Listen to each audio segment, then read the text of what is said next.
The dining room at Mom's house felt smaller every Sunday, probably because my brother Marcus's ego kept expanding to fill more space. At 34, he'd appointed himself the family's financial advisor, real estate expert, and general know-it-all about everyone else's life choices. "So, Sophia," Marcus said, cutting into his pot roast with theatrical precision, "still renting that little apartment in Riverside?" I nodded, taking another bite of mashed potatoes. Mom had outdone herself with dinner as usual. "You know," Marcus continued, "at 29 most people are thinking about building equity. Real estate. Property ownership. Adult things." My sister-in-law Jennifer giggled. "Marcus bought our house when he was 26. We've already gained $200,000 in equity." "250 actually," Marcus corrected proudly. "That's what happens when you invest wisely instead of throwing money away on rent." I kept eating quietly. This was familiar territory. "Sophia, honey," Mom interjected gently, "Marcus does have a point. Rent money is just gone. When you own, you're building something." "I understand the concept," I said. Marcus laughed. "Do you though? Because you've been in that same apartment for 3 years. 3 years of rent payments that could have been mortgage payments. You've probably thrown away $60,000 by now." "Actually, 72,000, I corrected automatically, then immediately regretted giving him ammunition. 72,000. Marcus threw his hands up. "Sophia, that's a down payment on a house." Jennifer nodded enthusiastically. "We could help you look. I know a great realtor." "I appreciate the offer," I said, "but I'm happy where I am." Marcus set down his fork. "Stop playing house, Sophia. You're not 22 anymore.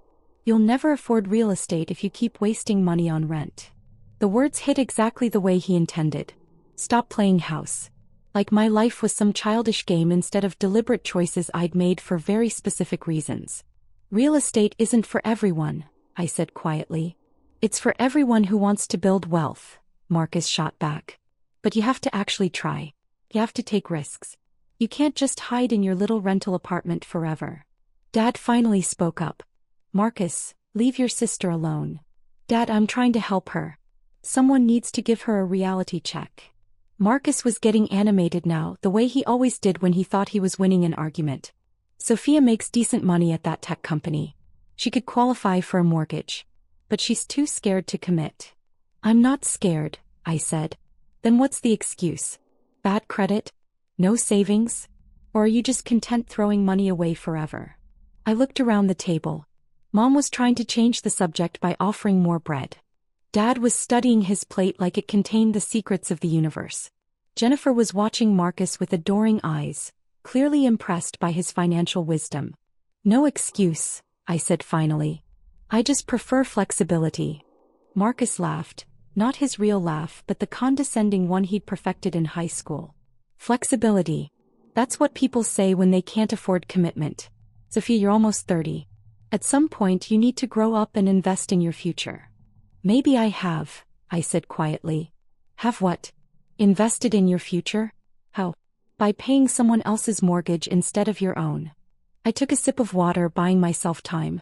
These family dinners had become increasingly difficult over the past year, ever since Marcus had become a homeowner and appointed himself the expert on everyone else's financial decisions. "Marcus," I said carefully, "what if I told you I was happy with my current situation?" "I'd say you're lying to yourself. Nobody chooses to throw away $72,000 unless they don't have better options." Jennifer leaned forward. "Sophia, are you worried about qualifying? Because Marcus knows lenders who work with people who have challenges." "Challenges?" As if my financial situation was some kind of disability. "I don't have challenges qualifying for anything," I said. "Then why are you still renting?" Marcus demanded. "It literally makes no sense. Unless..." He paused dramatically. "Unless you can't actually afford a down payment and you're too proud to admit it." The table went quiet. Even Mom stopped fussing with the bread basket. "Is that it?"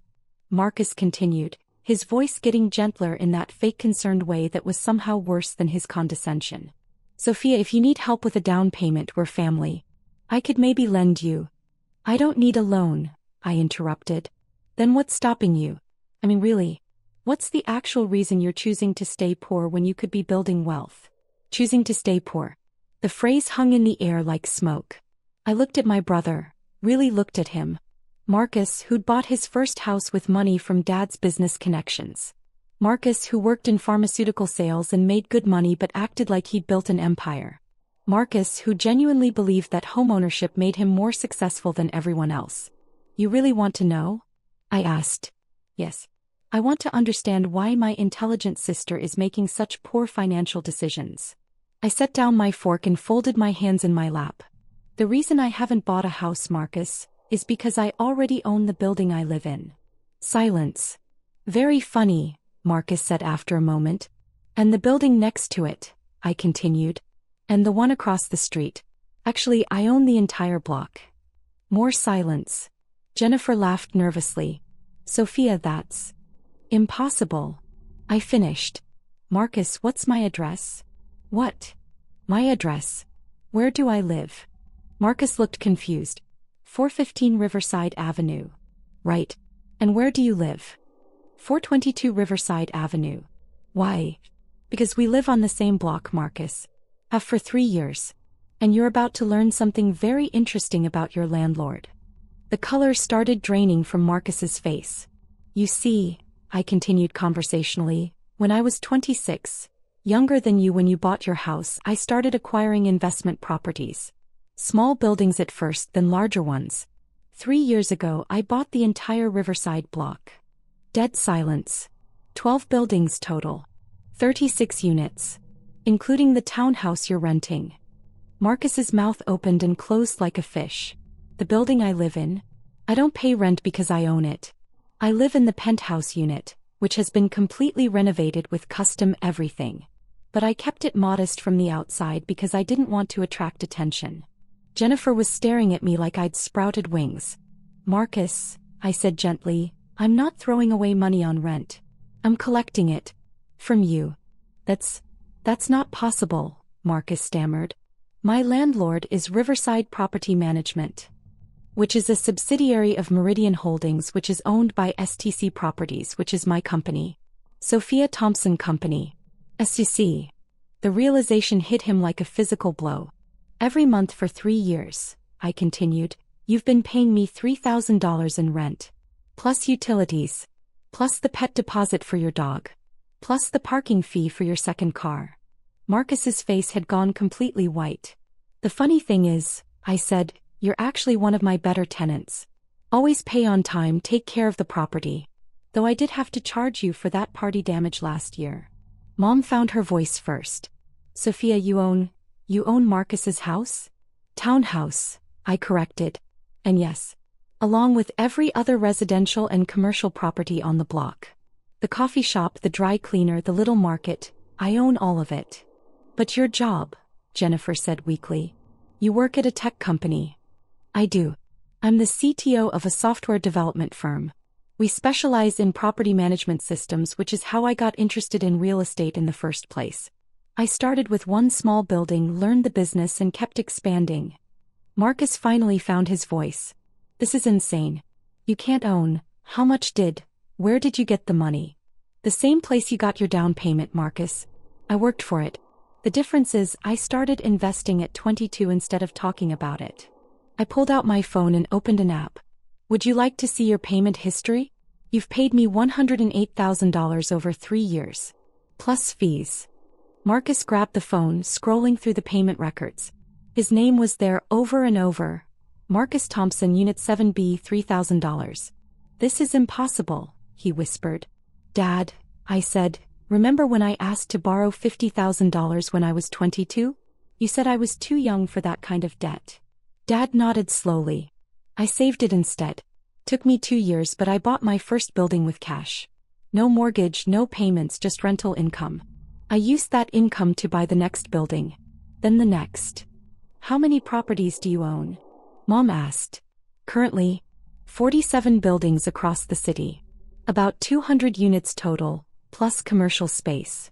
I paused.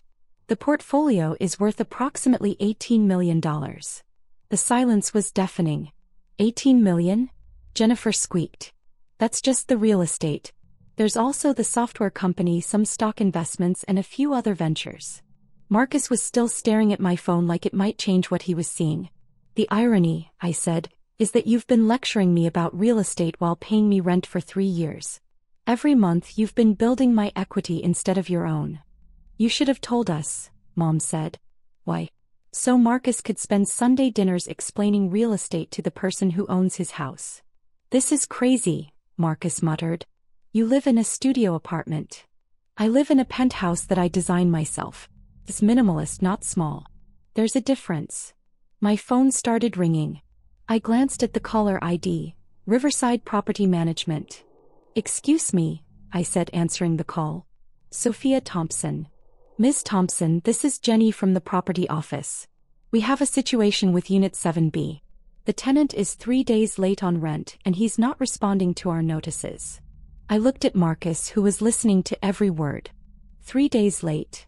I said loudly enough for everyone to hear. That's unusual for Mr. Thompson. He's usually very punctual. Marcus's eyes went wide. Would you like us to proceed with the standard late fee? Jenny asked. Let me think about that. I'll call you back. I hung up and looked at Marcus. Interesting timing. You're 3 days late on rent. I forgot. I've been busy with work and...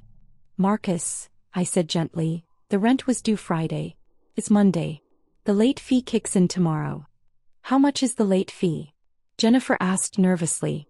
$200. Standard across all my properties. Marcus looked like he might throw up.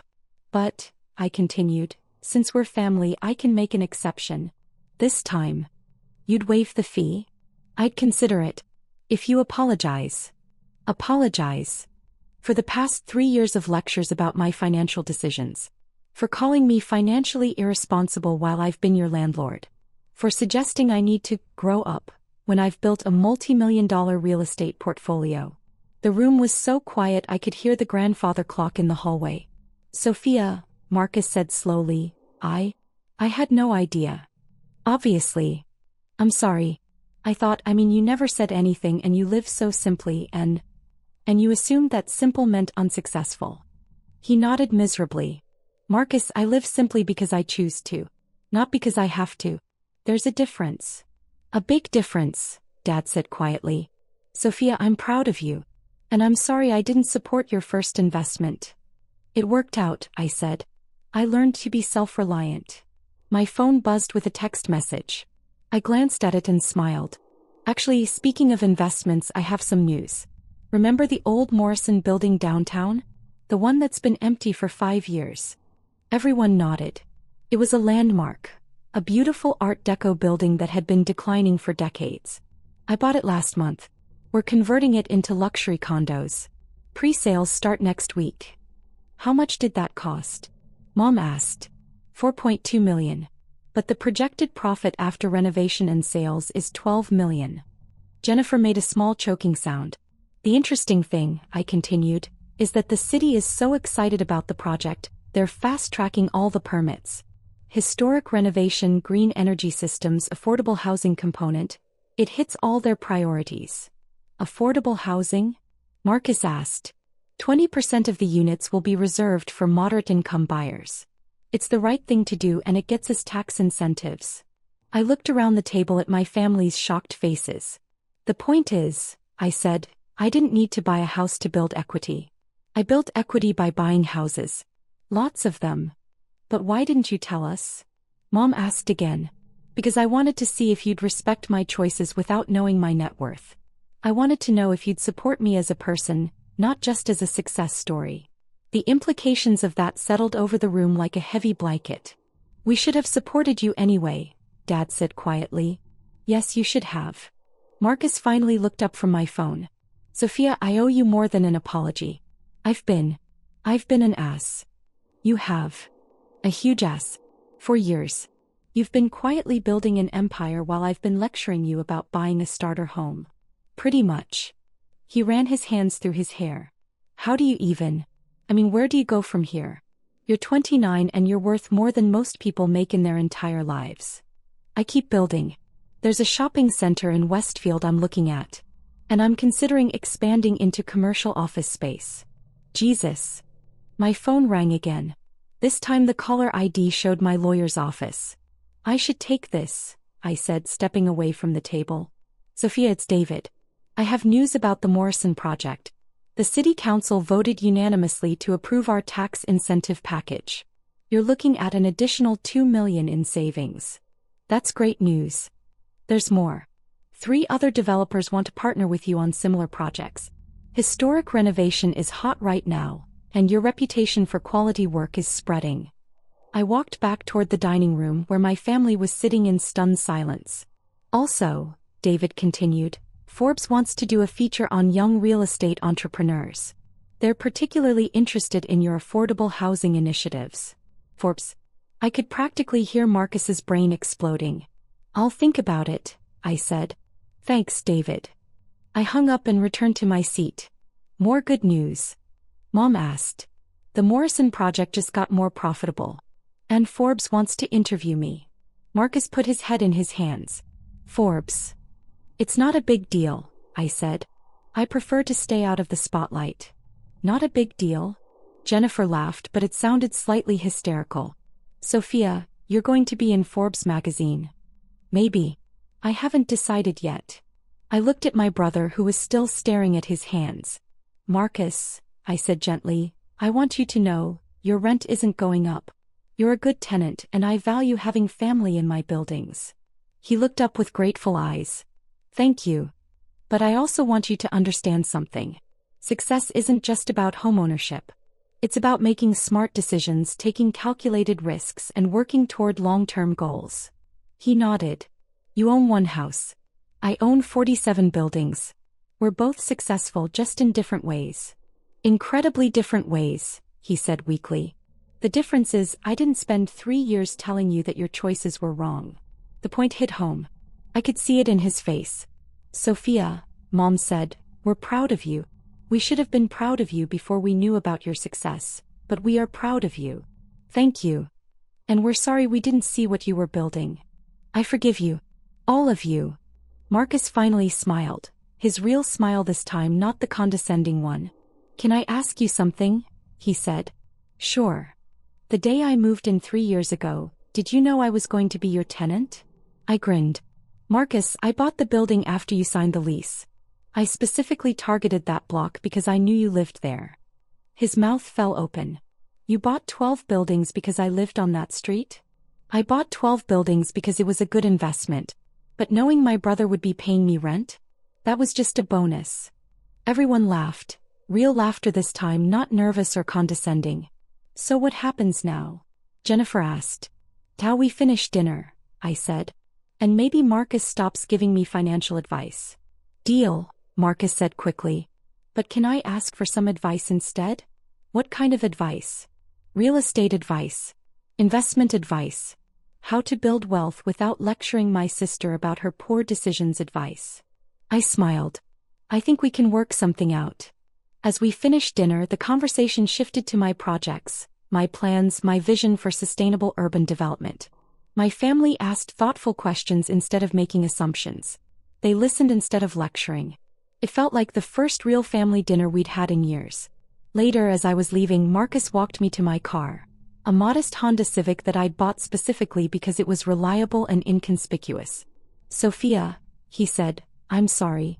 Not just for tonight but for being a condescending jerk for 3 years. Apology accepted. I have a confession. What's that?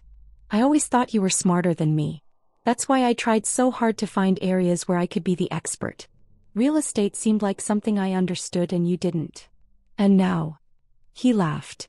Now I realize I was renting from the expert. Marcus, you're smart. You're successful in your own right.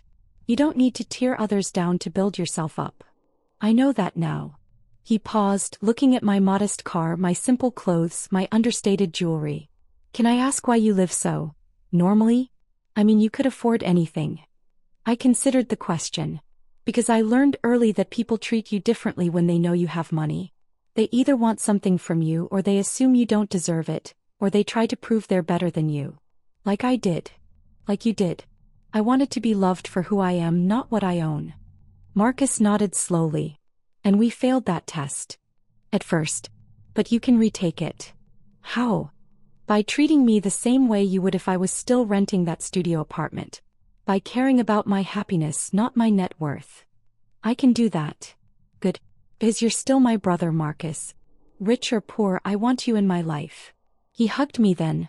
A real hug, not the awkward side squeeze we'd been doing for years. I love you, Sophia. And I'm proud of you. I love you too.